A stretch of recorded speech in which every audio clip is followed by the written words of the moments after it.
Bismillahirrahmanirrahim. Perkenalkan, saya Fahrian Pangirogi dari kelas C Transportasi 2019 ingin menjelaskan tentang hukum perkapalan. Hukum perkapalan itu membahas banyak. Salah satunya itu ada salvage. Salvage itu apa sih?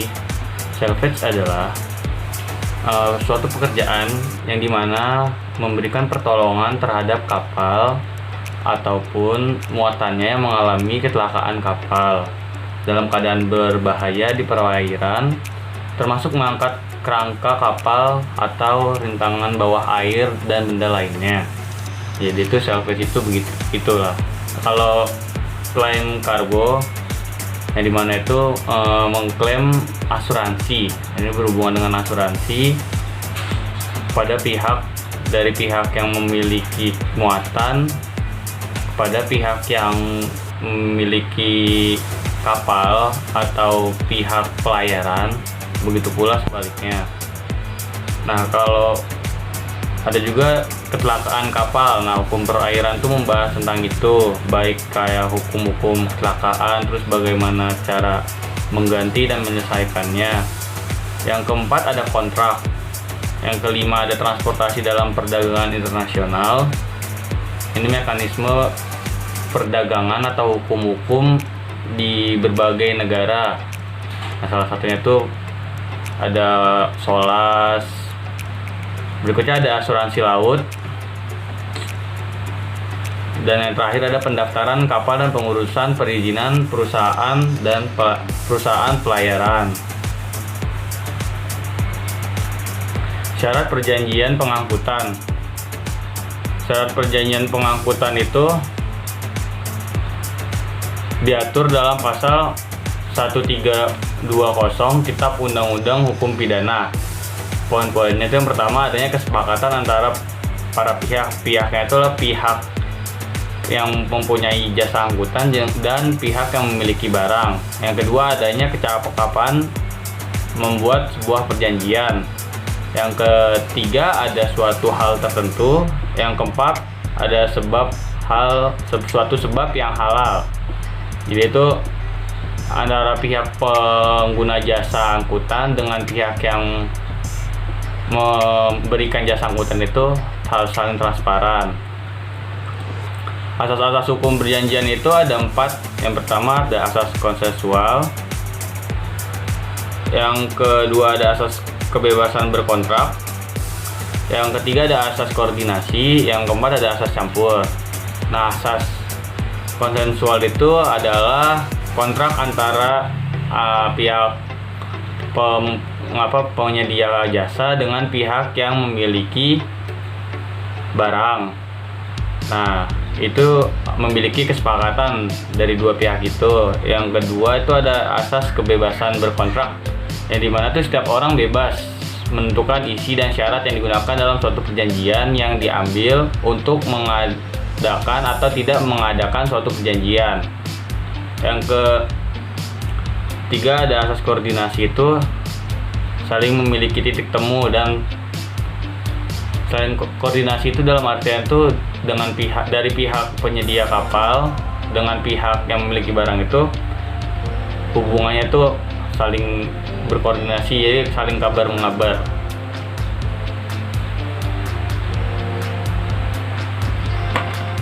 Gugurnya perjanjian pengangkutan.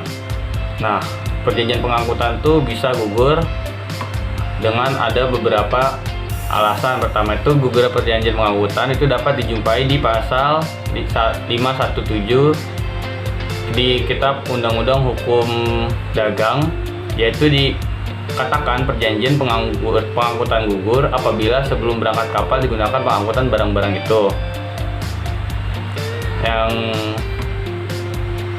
poin pertama, adanya suatu tindakan pemerintah yang menghalangi keluarnya kapal dari pelabuhan. Yang kedua, adanya suatu larangan yang mengeluarkan barang dari tempat berangkatnya kapal, atau adanya larangan untuk memasukkan barang-barang di tempat tujuan. Yang ketiga, adanya suatu perperangan yang terjadi sehingga mau tidak mau kapal harus bertahan di pelabuhan. Jadi kapal tidak boleh berangkat karena takutnya itu dalam perjalanan ada pembajakan ataupun hal-hal yang tidak diinginkan. Adanya embargo. Yang terakhir, adanya blokade yang dilakukan oleh pelabuhan pemberangkatan kapal atau adanya blokade dari pelabuhan tujuan. Jadi kayak kapal ini tidak boleh, atau kayak Indonesia kan sekarang lagi banyak kayak virus corona, masyarakatnya kena. Nah, itu banyak negara yang memboikot negara Indonesia. Nah, bisa jadi itu penyebab kapal itu tidak bisa berangkat, yang menyebabkan gugurnya perjanjian pengangkutan. Assalamualaikum warahmatullahi wabarakatuh. Nama saya Samer Fareza dari kelompok 3. Saya akan menjelaskan tentang pengertian kapal laut dan cara pendaftaran kapal. Pengertian kapal laut. Kapal adalah kendaraan pengangkut penumpang dan barang di laut, seperti halnya sampan atau perahu yang lebih kecil. Kapal biasanya cukup besar untuk membawa perahu kecil seperti skoci. Sedangkan dalam istilah Inggris dipisahkan antara ship yang lebih besar dan boat yang lebih kecil. Secara kebiasaannya kapal dapat membawa perahu, tetapi perahu tidak dapat membawa kapal. Ukuran sebenarnya di mana sebuah perahu disebut kapal selalu ditetapkan oleh undang-undang dan peraturan atau kebiasaan setempat. Cara pendaftaran kapal. Pengaturan mengenai pendaftaran kapal awalnya ada dalam Statsblad 1933 sampai 48, kemudian diganti oleh UU Pelayaran tahun 1992, dan kini tahun 2008 telah diundangkan UU tentang pelayaran yang baru menggantikan UU tersebut. Berikut tahapan dan syarat-syarat pendaftaran kapal di Indonesia. Permohonan pendaftaran diajukan kepada pegawai balik nama pejabat pendaftar kapal dengan disertai dokumen sebagai berikut: surat ukur yang diberikan menurut ketentuan hukum yang berlaku, akte penyerahan pembuatan kapal atau surat pembelian kapal atau surat tanda bukti kepemilikan lainnya. Pendaftaran kapal untuk menggunakan kapal sebagai kapal laut, kapal penangkap ikan laut, atau kapal sungai.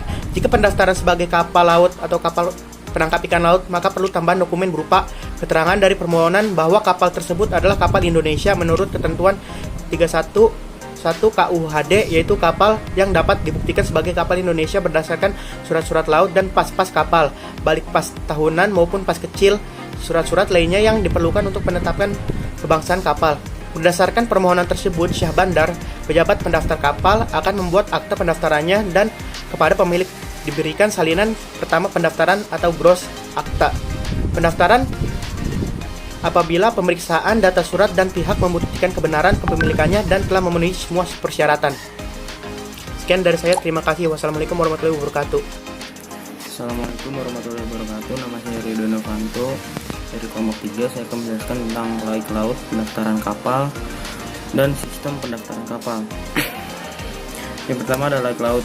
Laik laut atau seaworthy diartikan bahwa kapal laik untuk melakukan perjalanan atau pelayaran di laut. Laik laut menurut hukum pengangkutan yang memenuhi persyaratan keselamatan kapal, pencemaran lingkungan atau perairan dari kapal, pengawakan, pemuatan, kesehatan, dan kesejahteraan awak kapal, serta penumpang dan status hukum kapal untuk berlayar di perairan tertentu. Jadi sebelum dan pada waktunya memulai perjalanan kapal, maka nahkoda harus menyiapkan yang pertama adalah membuat kapal laik laut, yang kedua mengawaki kapal, melengkapi perlengkapan kapal dan kebutuhan kapal, yang ketiga membuat fasilitas-fasilitas ruangan kapal agar sesuai dengan muatan, baik pada saat pemuatan, penyimpanan, pembongkaran barang tersebut. Nah, selanjutnya adalah ada pendaftaran kapal.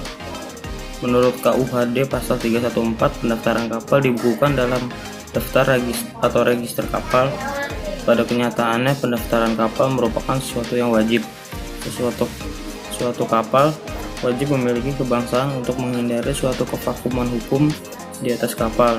Persyaratan untuk memperoleh kebangsaan adalah kapal sudah dibukukan dalam daftar kapal. Prosedur pendaftaran kapal sebagai berikut. Yang pertama ada pemilik kapal membawa dokumen dan sertifikat kapal ke Port of Registration yang ia kehendaki. Yang kedua ada kapal ditaksir ulang atau valuation, nilainya A. Untuk perhitungan biaya metrik dan biaya balik, nama B ditetapkan nilainya dan dikeluarkan surat keterangan untuk membayar dan membayar ke kantor bendahara negara dengan bukti pembayaran. Selanjutnya, pemilik kantor Syah Bandar dengan pegawai pendaftaran akan mencatat dalam buku registrasi kapal. Selanjutnya dikeluarkan gross akte atau Certificate of Registration dan di kapal dipasang tanda selar. Akibat pendaftaran kapal. 1. Hanya kapal yang telah didaftarkan saja yang dapat memperoleh hak untuk mengibarkan bendera kebangsaan atau maritime flag dari negara pendaftar sebagai bendera kebangsaan kapal. Yang kedua, kapal yang telah didaftarkan dapat diberi surat tanda kebangsaan kapal sebagai legalitas untuk mengibarkan bendera kebangsaan kapal. Yang ketiga, kapal berhak mendapatkan perlindungan hukum dari negara tempat kapal didaftar atau flag state. Negara bendera wajib melaksanakan yurisdiksi dan pengawasan efektif terhadap kapal yang mengibarkan benderanya sebagai bendera kebangsaan melalui peraturan perundang-undangan nasional di bidang administratif, teknis, dan sosial. 5. Timbul hubungan hukum antara negara dengan kapal yang ditunjukkan melalui bendera kapal dan surat tanda kebangsaan kapal. 6. Kapal yang telah didaftarkan diperlakukan sebagai benda tidak bergerak. Selanjutnya, ada sistem pendaftaran kapal. Aliran ini menganut peraturan pendaftaran yang kaku atau rigid, contohnya kapal yang dapat didaftar di negara ini. Kapal yang dibangun di negara tempat daftar dimiliki oleh WN atau BH tempat daftar. Nahkoda dan ABK harus WN dan negara tempat daftar. Selanjutnya ada sistem pendaftaran kapal di Indonesia. Yang pertama, kapal yang dapat didaftarkan di Indonesia pasal 314 KUHD dan pasal 15B Undang-Undang Nomor 17 Tahun 2008. Yang pertama ada berukuran GT 7 atau lebih, dimiliki oleh WNI, BHI patungan, mayoritas saham milik WNI atau BHI. Selanjutnya ada pendaftaran kapal di Indonesia didasarkan kepada kepemilikan WNI BHI. Pendaftaran tertutup. Yang kedua, pendaftaran keuntungan tertutup. Total tonase kapal yang terdaftar benar-benar aset nasional, mudah melakukan pengawasan dan penegakan hukum, kapal tidak dianggap substandar negara lain, dan sebagainya. Sekian presentasi dari saya, kurang lebih mohon maaf. Wassalamualaikum warahmatullahi wabarakatuh. Assalamualaikum warahmatullahi wabarakatuh. Saya Dr. Panula dari kelompok 3. Di sini saya akan menjelaskan tentang asas sabotage dan mahkamah pelayaran. Saya akan menjelaskan asas sabotage terlebih dahulu. Transportasi laut, khususnya kapal, merupakan transportasi yang sangat diperlukan di negara kepulauan seperti Indonesia ini. Namun sangat disayangkan, kapal-kapal yang beroperasi di negara kita kebanyakan adalah kapal-kapal yang dimiliki oleh pihak asing. Hal ini dikarenakan perusahaan pelayaran dalam negeri belum mampu untuk membeli kapal sendiri, sehingga negara mengalami kerugian yang cukup besar pada saat ini. Asas sabotage lahir pada Undang-Undang Nomor 17 Tahun 2008 yang merupakan awal dari lahirnya prinsip asas sabotage di Indonesia. Lahirnya prinsip asas sabotage tertuang dalam Undang-Undang Nomor 17 Tahun 2008 Pasal 8 yang berisi kegiatan angkutan laut dalam negeri dilakukan oleh perusahaan angkutan laut nasional dengan menggunakan kapal berbendera Indonesia serta diawaki oleh awak kapal berkewarganegaraan Indonesia. Kapal asing dilarang mengangkut penumpang atau barang antar pulau atau antar pelabuhan di wilayah perairan Indonesia. Tujuan dari asas sabotage. Tujuan pemerintah menerapkan asas sabotage ini adalah untuk menjadikan kapal-kapal berbendera Indonesia menjadi raja di perairan lautnya sendiri. Selain itu, dengan lahirnya asas sabotage ini, diharapkan pelayaran di Indonesia menjadi semakin baik dan kondusif, sehingga tidak ada lagi pihak asing yang ikut berperan dalam industri pelayaran Indonesia. Asas sabotage terdiri dari beberapa poin. Bisa kita lihat, ada 4 poin. Faktor-faktor yang menjadi pendukung dan penghambat asas sabotage. Faktor pendukung berupa asas sabotage merupakan kebutuhan perusahaan nasional, pembentukan tim pengawas untuk mengidentifikasi kapal, memfasilitasi proses penyediaan kapal, serta mendapatkan pinjaman dari perbankan dan lembaga keuangan. Keempat faktor tersebut memiliki pengaruh dan kontribusi positif dalam pelaksanaan asas sabotage. Faktor penghambat berupa perusahaan pelayanan dalam negeri belum mampu menyediakan kapal-kapal jenis tertentu untuk menunjang kegiatan eksplorasi dan eksploitasi lepas pantai. Biaya investasi pengadaan kapal tersebut sangat besar, belum adanya kontrak jangka panjang antara pemilik barang dan pemilik kapal, dan rendahnya kualitas dan kuantitas SDM. Selanjutnya saya akan menjelaskan tentang mahkamah pelayaran. Mahkamah Pelayaran merupakan suatu lembaga khusus yang berfungsi untuk melakukan pemeriksaan lanjutan ketika kapal terjadi kecelakaan. Eksistensi lembaga ini sudah ada sejak zaman Belanda, yaitu pada tahun 1930-an, ketika pengaturan keselamatan laut semakin berkembang di tengah masyarakat internasional. Saat ini fungsi dan tugas Mahkamah Pelayaran diatur dalam beberapa peraturan terpisah. Ada 3 peraturan terpisah, yaitu Undang-Undang Nomor 17 Tahun 2008 tentang Pelayaran, Peraturan Pemerintah Nomor 51 Tahun 2002 tentang Perkapalan, dan Peraturan Pemerintah Nomor 1 Tahun 1998 tentang Pemeriksaan Kecelakaan Kapal Jungto, PP Nomor 8 Tahun 2004 tentang perubahan atas PP Nomor 1 Tahun 1998. Tugas dari Mahkamah Pelayaran yaitu meneliti sebab kecelakaan kapal dan menentukan ada atau tidaknya kesalahan atau kelalaian dalam penerapan standar profesi kepelautan yang dilakukan oleh nahkoda atau perwira kapal yang sedang bertugas. Yang kedua, merekomendasikan kepada Menteri mengenai pengenaan sanksi administratif berupa peringatan atau pencabutan sementara sertifikat keahlian pelaut untuk waktu paling lama 2 tahun atas kesalahan atau kelalaian yang diperbuat. Keputusan ini dikeluarkan oleh Mahkamah Pelayaran bersifat final, artinya tidak dapat diganggu gugat. Sekian dari penjelasan saya, kurang lebihnya mohon maaf. Wassalamualaikum warahmatullahi wabarakatuh.